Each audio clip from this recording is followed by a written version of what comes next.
Video. Play. Hello there, this is Asian and I'm gonna do some commentary on and share some tips and tricks on the Bejeweled Blitz on Facebook. I don't really have any kind of script for this video. It's kind of random game anyway, so you need to play on what you got, or actually what you get. But the first thing I want to talk about is the mouse speed and mouse control. You need to give up all your kind of previous game experience about the game and get used to.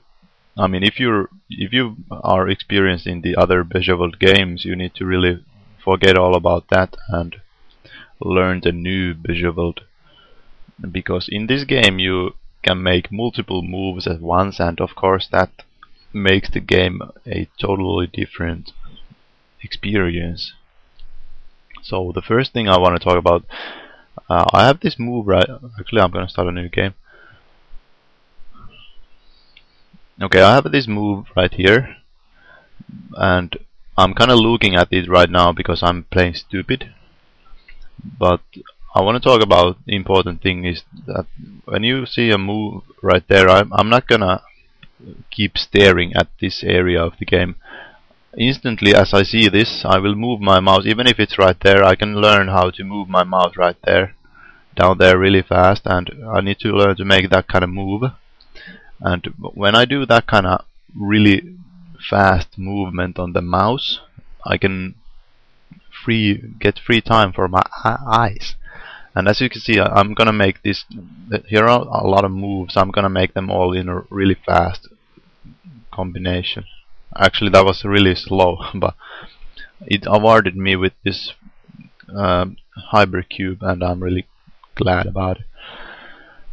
The faster you make moves, the more luck you can involve into the game, because it will keep changing a lot more, and that will give you a lot more options of. I mean, this is really luck-based game. There is no one can deny it with an honest face. It's really luck-based game, and the thing is that you have to be able to maximize your luck. That's the key into the game, really.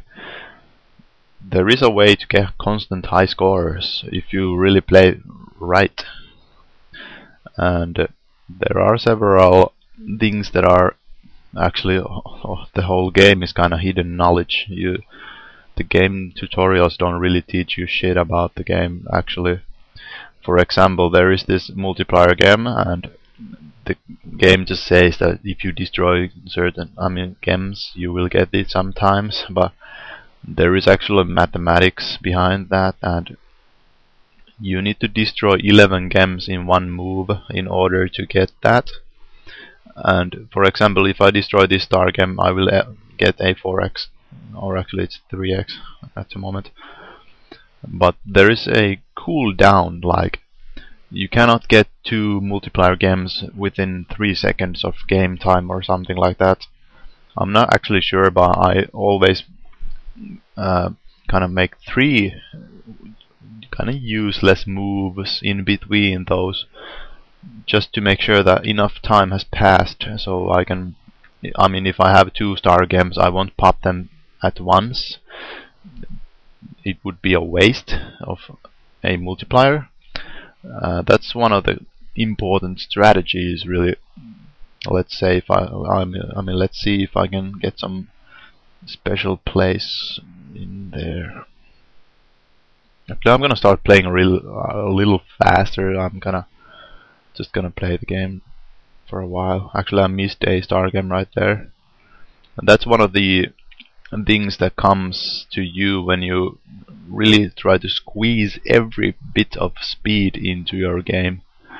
You will make mistakes, and that's gonna be a little price to pay. I think it's gonna be a little price to pay for what you will actually achieve when you master the technique. And I mean, there will be times when you're really kind of not 100% focused, and there will be a lot of mistakes occasionally. and that's gonna suck. But if you just continue doing what is fast, you will sometimes get lucky, and that's how you win the game. Okay, I just talk right there. I didn't really attempt to play anything. As you can see, I destroyed 2 bombs right here, and it destroys at least 12 gems, so I get the multiplier gem. I think there are 3 kind of basic ways to get the multiplier, and those are with the easiest way is to use the star gem, and second easiest way is to use 2 bombs in the middle of the screen, and if they are both touching, I mean if one of them is in the middle of the screen like here and one of them is here, it will only destroy 9 gems. But if one of them is like here and the other one is here, then this one will destroy 9 and this will destroy +2 right here. So that's the minimum kind of amount you can destroy in order to, I mean you have to destroy in order to get the multiplier gem. So don't just waste the bombs. Never waste one single bomb unless it's really gonna open up the game. Sometimes it's really important to not close yourself up, because if you have to play really up right here, if you need to make moves like this and then you make this and this, well actually now I got extremely lucky because I can open up the game like this, and now it will drill all the way down there.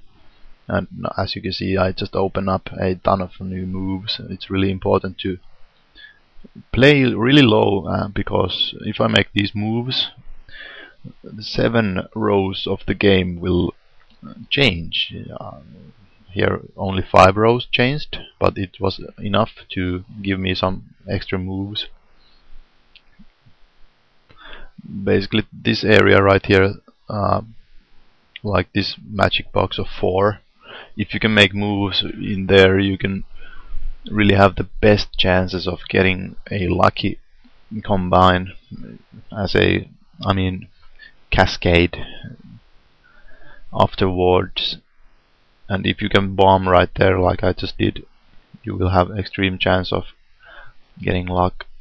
So basically what I want to say is, I mean, one little starting tip: you really wanna play low in the beginning of the round, because, well, now I'm getting extremely unlucky because, okay, now I just got 2x gem for free basically.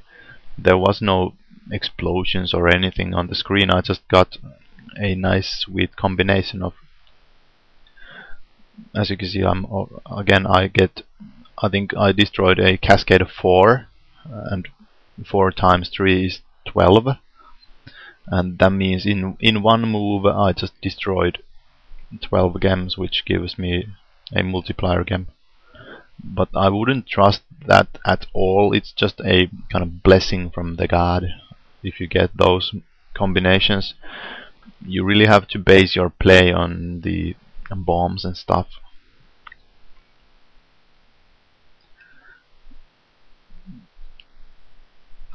So the basics are play low and play fast. Even if you don't hit the gems, you can practice hitting the gems, and it's really important that you have really good mouse for this. If you, I mean, of course you don't need to compete with guys like me if you don't wanna, but I like to get those really high scores, like 600k every week or something like that. Last week I had over 800,000. That was ridiculous. But yeah, it was my first time that I really used my bonus. Actually, I can't even remember what those are. Boosts. Yeah, they're boosts. I never really used the boost. I have 1.2 million coins in the game, and that's kind of, yeah, that kind of shows. Okay, the third topic is, I want to talk about the multitasking. You need to be able to make moves like Well, actually, I can't see any nice possibilities to show it out. Show it. Basically, here I can do it. I can see this move in the bottom, and I can see this move on the top. I can make it like, if I'm really fast, like this fast, I can swap it like that. I can do two moves even before the first one finishes. So that allows me to make ridiculous combinations if it's applied into the correct situations. For example, right there I just did a sweet combination. You can replay it on the YouTube later. I'm not gonna edit it anyway.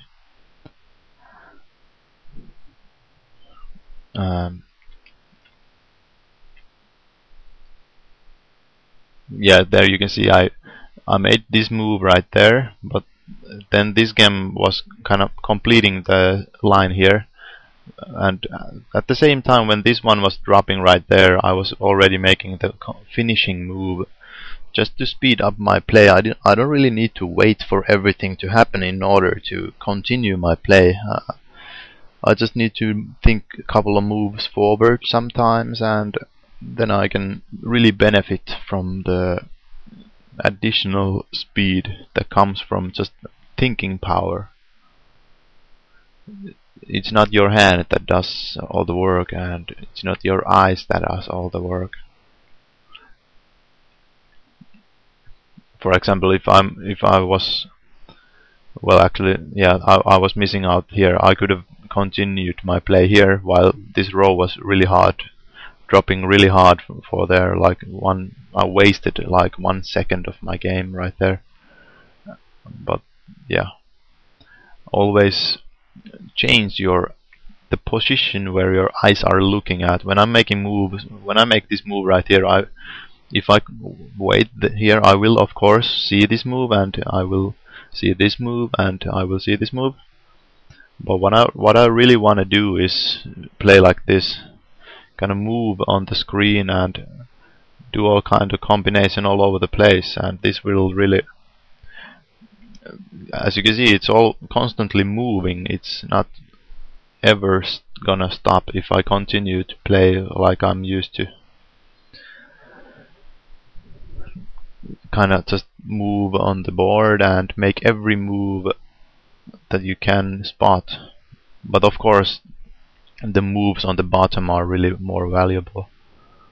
And yeah, one thing about the hypercube, I don't really like the hypercube at all. It's not really that awesome. It's not a guaranteed 11. I mean, not a guaranteed multiplier game. Like this one here, I will get a XXX now. Oh wait, my phone is ringing.